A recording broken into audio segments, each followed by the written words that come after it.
بات ہے ایک جنگل کی، اور وہاں ایک کوا رہتا تھا۔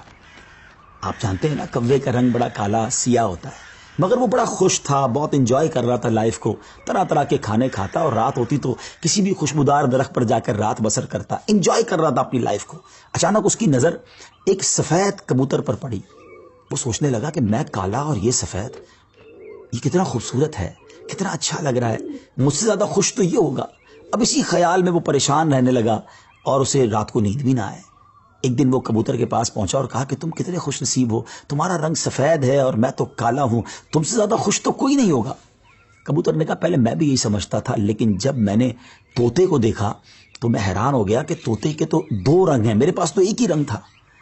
تو طوطا زیادہ خوش نصیب ہے، وہ زیادہ خوش ہے، وہ زیادہ لائف کو انجوائے کر رہا ہے۔ اب کوا کبوتر کو چھوڑ کر طوطے کے پاس پہنچ گیا۔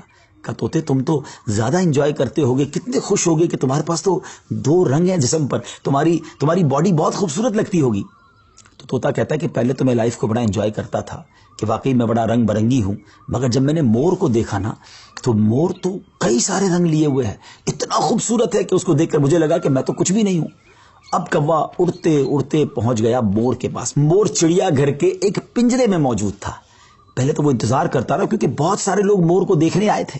جب سارے لوگ دیکھ کر چلے گئے تو کوا مور کے پاس گیا کہ اے مور، ذرا یہ تو بتاؤ تم کتنے خوش ہو، کتنے رنگ ہیں تمہارے پاس، تم کتنے خوبصورت ہو۔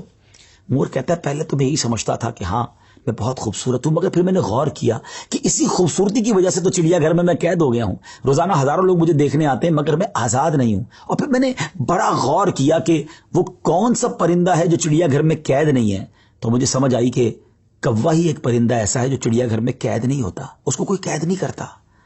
ناظرین، کوے نے جب یہ سنا تو اسے احساس ہوا کہ میں بھی اپنی جگہ پر واقعی خوش نصیب ہوں۔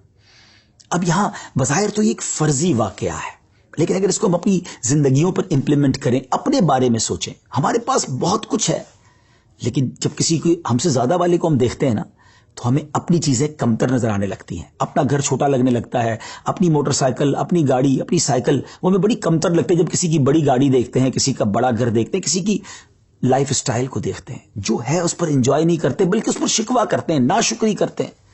اس طرح زندگی نہیں گزرے گی۔ اگر آپ ہمیشہ اپنے سے آگے والوں کو دیکھتے رہیں گے تو آپ پریشان ہی رہیں گے۔ اگر آپ نے موازنہ کرنا ہی ہے، کمپیریزن کرنا ہی ہے، تو اپنے سے کمتر لوگوں کو دیکھیں نا۔